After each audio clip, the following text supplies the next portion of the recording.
नमस्कार, good morning. प्रखर GS के इस वीडियो सेशन में एक बार फिर आप सभी का स्वागत है।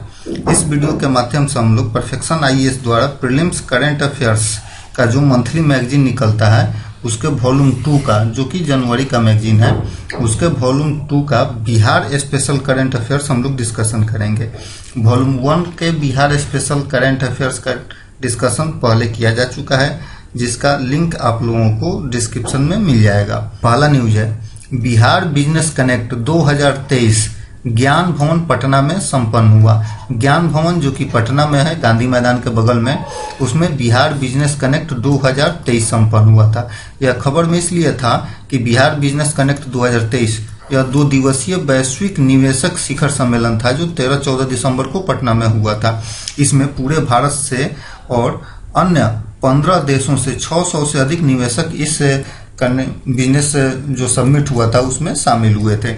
इसमें अमेरिका, ताइवान, जापान, जर्मनी सहित 16 देशों के प्रतिनिधियों ने इस शिखर सम्मेलन में भाग लिया था, जिसका उद्देश्य था राज्य को एक आकर्षक वैश्विक निवेश गंतव्य के रूप में पेश करना। बिहार में जो ये बिजनेस कनेक्ट जो बैठक हुआ था, इसमें कुल 50,530.41 करोड़ रुपए के निवेश को लेकर एमयू पर हस्ताक्षर हुए थे और सबसे अधिक 124 कंपनियों ने जो फूड प्रोसेसिंग यूनिट लगाने के लिए विशेष रुचि बिहार में दिखाई थी। पूर्वी राज्य में कपड़ा, चमड़ा, खाद्य प्रसंस्करण और सामान्य विनिर्माण क्षेत्र के लिए 26,429 करोड़ रुपए के निवेश के लिए बिहार सरकार और 38 कंपनियों के बीच समझौते पर हस्ताक्षर हुए थे। इस बिजनेस कनेक्ट में कुल मिलाकर 280 उद्यमियों ने बिहार में निवेश की इच्छा जताई थी और यह जो बिजनेस कनेक्ट हुआ था उसका जो उद्देश्य था, इससे बिहार से पलायन रुकेगा। अर्थात बिहार से जो मजदूर होते हैं स्किल या अनस्किल मजदूर जो कि फैक्ट्रियों में जो काम करते हैं, उनका पलायन रुकेगा और लोगों को रोजगार का अवसर बिहार में ही मिल सकेगा। नेक्स्ट है, गंगा जल आपूर्ति योजना का लोकार्पण। गंगा जल आपूर्ति योजना का लोकार्पण हाल ही में हुआ था। ये नीतीश कुमार जो कि बिहार के सीएम हैं, उन्होंने नवादा में गंगा जल आपूर्ति योजना का उद्घाटन किया। मुख्यमंत्री नीतीश कुमार ने नवादा जिला के कादिरगंज के पौड़ा गांव में जल जीवन हरियाली अभियान के अंतर्गत गंगा जल आपूर्ति योजना का उद्घाटन किया था। इस अवसर पर मुख्यमंत्री ने 36 मिलियन लीटर स्वच्छ जल पंप हाउस का उद्घाटन किया। मुख्यमंत्री की यह जो महत्वाकांक्षी योजना है, अर्थात गंगा जल आपूर्ति योजना, यह बिहार के 4 जिलों में शुरू की गई थी। कौन कौन से जिले? गया, बोधगया, राजगीर और नवादा। इन 4 शहरों में गंगा जल आपूर्ति योजना शुरू की गई। नेक्स्ट न्यूज है, ट्रांसजेंडर रेशमा प्रसाद पीयू अर्थात पटना यूनिवर्सिटी के सीनेट सदस्य नामित। तो बिहार के राज्यपाल, जो उस समय बिहार के राज्यपाल थे, राजेंद्र विश्वनाथ आर्लेकर, उन्होंने एक ट्रांसजेंडर कार्यकर्ता जो थी रेशमा प्रसाद को 3 साल के लिए पटना यूनिवर्सिटी के सीनेट मेंबर के रूप में उन्हें नामित किया था। रेशमा प्रसाद जो है पहली ट्रांसजेंडर है जिन्हें किसी देश के किसी विश्वविद्यालय के सीनेट सदस्य के रूप में नामित किया गया था। तो यह याद करने का है कि रेशमा प्रसाद एक पहली ट्रांसजेंडर हैं जिन्हें किसी विश्वविद्यालय के किसी यूनिवर्सिटी के सीनेट मेंबर के रूप में नॉमिनेट किया गया था। वह ट्रांसजेंडर समुदाय के लिए राष्ट्रीय परिषद की सदस्य और अन्य ट्रांसजेंडरों के लिए रोल मॉडल भी हैं। उनका एक संस्था है दोस्ताना सफर। रेशमा प्रसाद का एक संस्था है दोस्ताना सफर। उसके माध्यम से वे ट्रांसजेंडरों के शैक्षणिक, सामाजिक और आर्थिक उत्थान के लिए काम करती हैं। नेक्स्ट न्यूज है, दिव्य कला मेला का आयोजन। दिव्य कला मेला का आयोजन किया गया कहाँ? पटना के गांधी मैदान में दिव्य कला मेला 2023 का आयोजन हुआ था। इसके जो आयोजन करता है दिव्यांग जन सशक्तिकरण विभाग, सामाजिक न्याय और अधिकारिता मंत्रालय, भारत सरकार के द्वारा दिव्य कला मेला 2023 का आयोजन हुआ था पटना के गांधी मैदान में। यह जो मेला था, इस मेले में देश भर के दिव्यांग उद्यमियों, कारीगरों के उत्पादों और शिल्प कौशल को प्रदर्शित करने वाला एक कार्यक्रम प्रदर्शित किया गया था इस दिव्य कला मेला में। इसमें जम्मू कश्मीर, उत्तर पूर्वी राज्यों आदि सहित देश के विभिन्न हिस्सों के हस्तशिल्प, हथकरघा, कढ़ाई के काम और पैकेज्ड फूड जैसे जीवंत उत्पाद एक साथ देखने को मिले थे इस मेला में। यह जो PWD अर्थात दिव्यांगों के आर्थिक सशक्तिकरण के दिशा में एक अनूठी पहल है। यह जो मेला लगाया गया था दिव्य कला मेला, दिव्यांगों के उत्पादों और उनके कौशल के विपणन और प्रदर्शन के लिए एक बड़ा मंच साबित हुआ था। यह जो दिव्य कला मेला है पटना में 2022 में शुरू हुआ था और उसका 11वां मेला था। नेक्स्ट न्यूज है, BHU द्वारा धीरज कुमार गुप्ता को भोजपुरी में देश की प्रथम डिग्री प्राप्त हुई है। BHU जो कि बनारस हिंदू यूनिवर्सिटी है, बनारस हिंदू यूनिवर्सिटी ने धीरज कुमार गुप्ता को भोजपुरी में देश की पहली डिग्री उन्हें दी है। देश की पहली भोजपुरी डिग्री बनारस हिंदू विश्वविद्यालय से दी गई। बनारस हिंदू विश्वविद्यालय, जिसको काशी हिंदू विश्वविद्यालय भी कहा जाता है, उसका जो दीक्षांत समारोह हुआ, अर्थात वहाँ जो डिग्री लेने जाते हैं उनका डिग्री जब पूरा हो जाता है उसके बाद से यूनिवर्सिटियों में दीक्षांत समारोह आयोजित किए जाते हैं। तो दीक्षांत समारोह के दूसरे दिन कला संकाय में देश की पहली भोजपुरी डिग्री प्रदान की गई धीरज कुमार गुप्ता को। इन्होंने जो शोध पत्र लिखा था अपना, वो पूरे भोजपुरी में इनका शोध पत्र प्रकाशित हुआ था।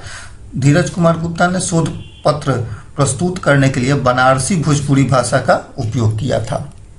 नेक्स्ट क्वेश्चन, नेक्स्ट देखते हैं भोजपुरी भाषा के बारे में क्या बात है। भोजपुरी भाषा एक इंडो आर्यन भाषा है जो भारत के भोजपुर, पूर्वांचल क्षेत्र और नेपाल के तराई क्षेत्र आदि में इसे भाषा को बोला जाता है। यह मुख्य रूप से पूर्वी उत्तर प्रदेश, पश्चिमी बिहार और उत्तर पश्चिमी झारखंड में यह भाषा बोली जाती है। भोजपुरी भाषा को 8वीं अनुसूची में शामिल करने के लिए लगातार इसकी मांग हो रही है, किंतु अभी तक इसे 8वीं अनुसूची में शामिल नहीं किया गया है। जब 8वीं अनुसूची की बात हो रही है तो वर्तमान में भारत में 8वीं अनुसूची में 22 भाषाएं शामिल हैं और जब संविधान का निर्माण हुआ था उस समय मूल रूप से 14 भाषाएं ही शामिल थी 8वीं अनुसूची में, किंतु वर्तमान में 22 भाषाएं इस 8वीं अनुसूची में शामिल हैं। 1967 में सिंधी भाषा 21वें संविधान संशोधन के द्वारा 8वीं अनुसूची में जोड़ा गया था। 1992 में 71वें संविधान संशोधन के द्वारा 3 और भाषाएं जोड़ी गई। कौन कौन सी? कोंकणी, मणिपुरी और नेपाली। जबकि 92वें संविधान संशोधन अधिनियम के द्वारा 2004 में बोडो, डोंगरी और मैथिली और संथाली भाषा इसमें जोड़ी गई। मैथिली एक बार फिर यह बिहार की एक भाषा मैथिली को भी इस 8वीं अनुसूची में शामिल किया गया था, किंतु भोजपुरी आज तक 8वीं अनुसूची में शामिल नहीं हो सकी है। उसके लिए लगातार मांग हो रही है लेकिन अभी तक शामिल नहीं हो सकी। नेक्स्ट न्यूज है, लोक गायक भिखारी ठाकुर की जयंती। लोक गायक भिखारी ठाकुर बहुत ही फेमस नाम है, भिखारी ठाकुर, उनकी जयंती मनाई गई। आइए देखते हैं भिखारी ठाकुर के बारे में। उनका जन्म 18 दिसंबर को हुआ था 1887 ईस्वी में छपरा के कुतुबपुर दियारा गांव में एक नाई परिवार में इनका भिखारी ठाकुर का जन्म हुआ था। भिखारी ठाकुर को उनके नाटक के लिए काफ़ी सराहना मिली थी। लोग उन्हें भोजपुरी का शेक्सपियर या भोजपुरी के राय बहादुर के उपाधियों से भी उन्हें जानते हैं। इन्हें जो भोजपुरी के शेक्सपियर का उपाधि मिला था भिखारी ठाकुर को, ये राहुल संकृत्यायन जो कि बहुत ही बड़े साहित्यकार थे भारत के, उन्होंने भोजपुरी के शेक्सपियर की उपाधि दी थी भिखारी ठाकुर को। और भिखारी ठाकुर की मृत्यु हुई थी 1971 ईस्वी में। उनके भिखारी ठाकुर के जीवन पर जो एक नाटक है भिखारी नामा, उस भिखारी ठाकुर के जीवन पर एक नाटक लिखा गया था। उनका जो नाच था लौंडा नाच भिखारी नाच पर 72 मिनट लंबा एक डॉक्यूमेंट्री फिल्म भी उनके नाम पर बन चुका है।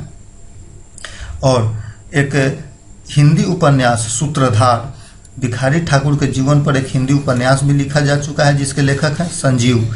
उन्होंने सूत्रधार अर्थात द नरेटर के नाम से उनके जीवन पर एक उपन्यास भी लिखा है। उनकी भिखारी ठाकुर की फेमस फिल्म का नाम है विदेशिया और उनके किताब है गंगा स्नान। नेक्स्ट न्यूज है, सोन नदी में अवैध रेत खनन के खिलाफ कार्रवाई की गई। तो बिहार पुलिस ने सोन नदी पर अवैध रेत खनन के खिलाफ बड़ी कार्रवाई की है जिसमें कुछ तस्करों को गिरफ्तार किया गया है। देखते हैं सोन नदी के बारे में। सोन नदी यमुना नदी के बाद गंगा की सबसे बड़ी दक्षिणी सहायक नदी है, अर्थात गंगा नदी में दक्षिण से मिलने वाली सहायक नदियों में सोन नदी यमुना के बाद दूसरी सबसे बड़ी नदी है। सोन नदी का उद्गम छत्तीसगढ़ के बिलासपुर जिले में मैकाल पहाड़ी के अमरकंटक से होता है। यह नदी कैमूर रेंज से होकर गुजरती है और 487 मील अर्थात 784 किलोमीटर की यात्रा के बाद बिहार में पटना के पास गंगा में मिल जाती है। यह जो सोन नदी है यह छत्तीसगढ़, मध्य प्रदेश, उत्तर प्रदेश, बिहार और झारखंड राज्यों से होकर बहती है। नदी प्रणाली का कुल जलग्रहण क्षेत्र जो है यह 70,000 स्क्वायर किलोमीटर के आसपास है। प्रमुख सहायक नदी अर्थात सोन नदी की मुख्य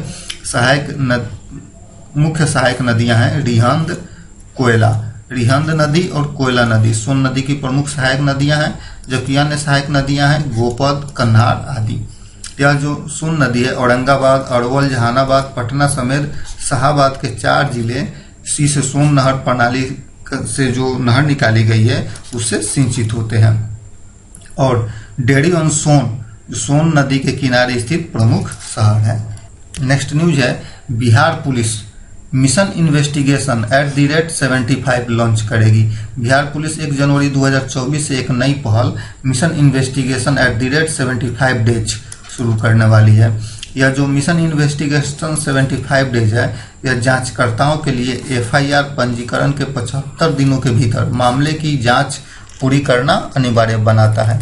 बिहार सरकार राज्य पुलिस को अधिक जन अनुकूल और जवाबदेह बनाने के लिए 1 जनवरी 2024 से कई उपाय की तैयारी कर रही थी। उसी उपाय में से यह जो बिहार पुलिस के द्वारा जो यह लॉन्च किया जा रहा है यह मिशन उसी के अंतर्गत लॉन्च किया गया।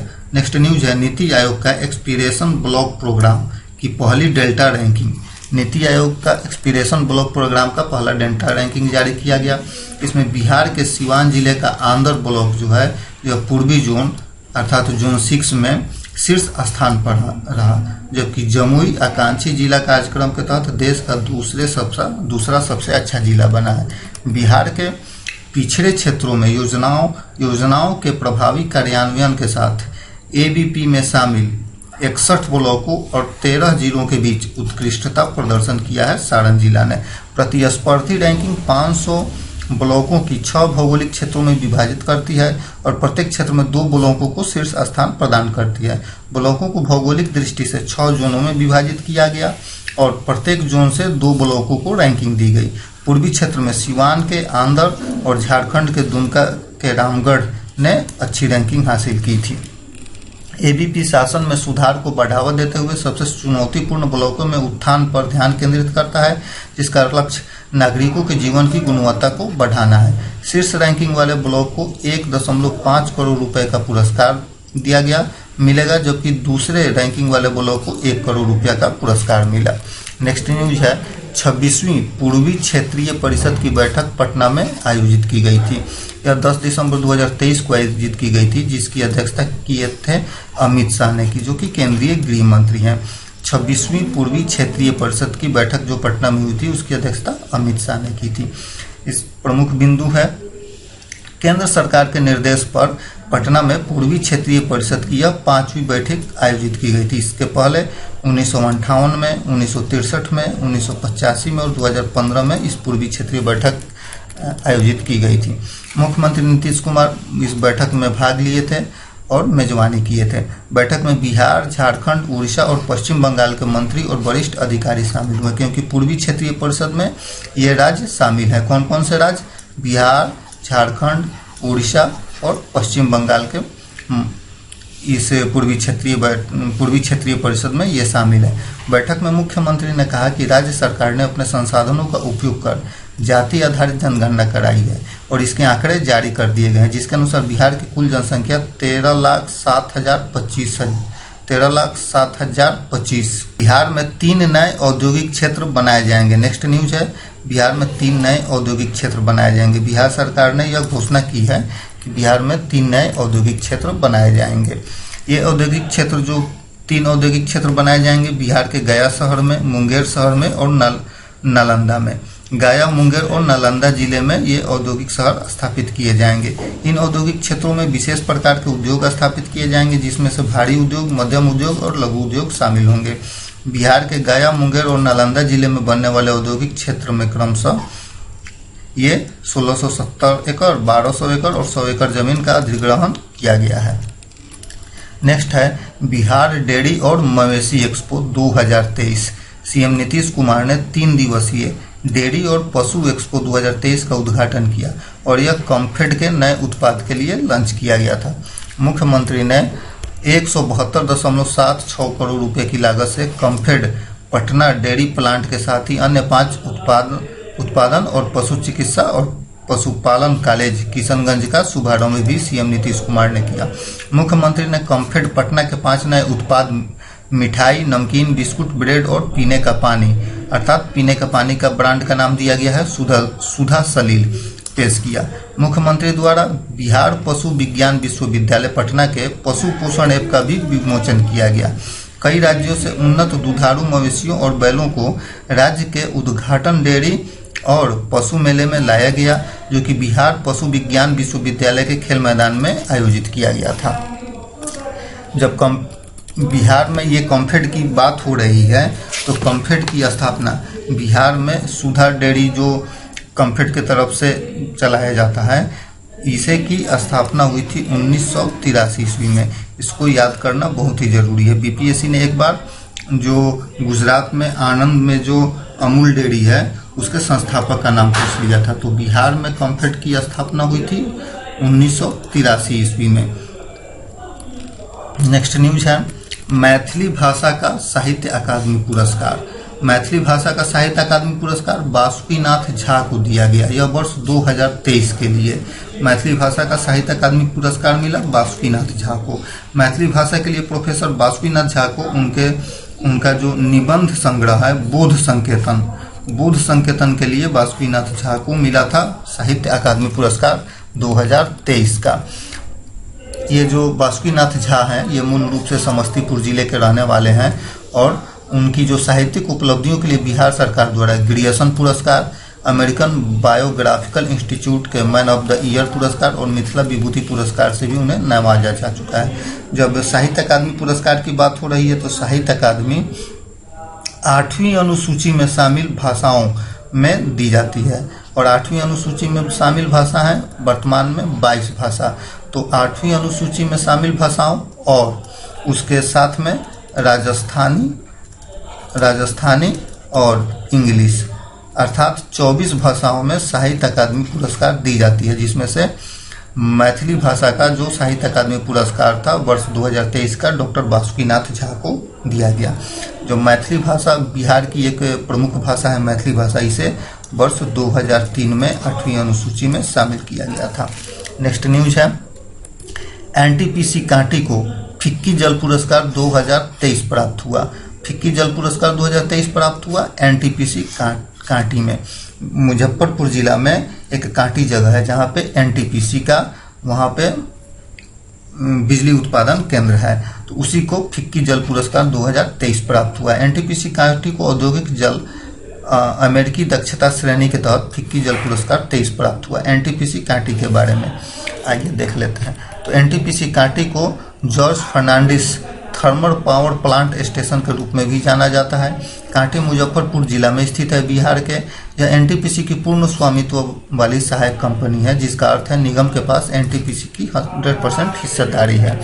फिक्की के बारे में FICCI federation of Indian chambers of commerce and industry एक भारत आधारित गैर सरकारी व्यापार संघ और अभियान समूह है, जिसके संस्थापक थे घनश्याम दास बिरला। इन्होंने गांधी जी के आग्रह पर, गांधी जी के सजेशन पर इन्होंने ये फिक्की की स्थापना की थी और स्थापना हुई थी 1927 ईस्वी में और इसका मुख्यालय है नई दिल्ली में। नेक्स्ट न्यूज है documentary film Weavers of Hope के लिए यूनेस्को पुरस्कार। दक्षिण बिहार केंद्रीय विश्वविद्यालय जो कि गया में स्थित है, इस केंद्रीय विश्वविद्यालय के जनसंचार एवं मीडिया विभाग के छात्रों ने एक डॉक्यूमेंट्री फिल्म बनाई थी जिसका नाम था वीवर्स ऑफ होप। इसके लिए उन्हें यूनेस्को से पुरस्कार प्राप्त हुआ है। फिल्म के जो निर्देशक थे सिंजन चटर्जी, उन्होंने कहा कि यह डॉक्यूमेंट्री फिल्म गया के पास पटवा टोली के बुनकरों के जीवन पर आधारित फिल्म बनाई गई थी। प्रतियोगिता संयुक्त राष्ट्र शैक्षणिक, वैज्ञानिक और सांस्कृतिक संगठन अर्थात यूनेस्को और Commonwealth media centre for Asia CEMCA के द्वारा संयुक्त रूप से आयोजित की गई थी। नेक्स्ट न्यूज है सर्वश्रेष्ठ दिव्यांगजन का राष्ट्रीय पुरस्कार। बिहार की ज्योति सिन्हा को सर्वश्रेष्ठ दिव्यांगजन का राष्ट्रीय पुरस्कार प्राप्त हुआ है। विकलांग व्यक्तियों के अंतर्राष्ट्रीय दिवस पर अर्थात 23 दिसंबर 2023 इस दिन विकलांग व्यक्तियों का अंतर्राष्ट्रीय दिवस मनाया जाता है। इसी अवसर पर राष्ट्रपति द्रौपदी मुर्मू ने ज्योति सिन्हा को सर्वश्रेष्ठ दिव्यांगजन पुरस्कार प्रदान किया। यह जो ज्योति सिन्हा है मुजफ्फरपुर, बिहार के मुजफ्फरपुर की ज्योति सिन्हा है, जिन्हें सर्वश्रेष्ठ विकलांग व्यक्ति के लिए राष्ट्रीय पुरस्कार 2023 प्राप्त हुआ है। राष्ट्रपति द्रौपदी मुर्मू ने विकलांग व्यक्तियों के सशक्तिकरण के लिए विभिन्न क्षेत्रों में उनके अनुकरणीय योगदान के लिए 21 व्यक्तियों और 9 संस्थानों को राष्ट्रीय पुरस्कार 2023 प्रदान किए थे, जिनमें से ज्योति सिन्हा को भी एक पुरस्कार प्राप्त हुआ था। नेक्स्ट, खेल न्यूज। सुशांत मिश्रा और साकिब हुसैन खेलेंगे IPL। बिहार के 2 खिलाड़ी, क्रिकेट खिलाड़ी, IPL का जो मिनी ऑक्शन हुआ था वो दरभंगा के सुशांत मिश्रा को गुजरात टाइटंस ने खरीदा 2.20 करोड़ में, और गोपालगंज के साकिब हुसैन को कोलकाता नाइट राइडर्स ने खरीदा था 20 लाख रुपयों में। तो बिहार के 2 उभरते हुए क्रिकेट खिलाड़ी सुशांत मिश्रा और साकिब हुसैन, ये दोनों IPL में इनका चयन हुआ था विभिन्न टीमों के लिए। धन्यवाद।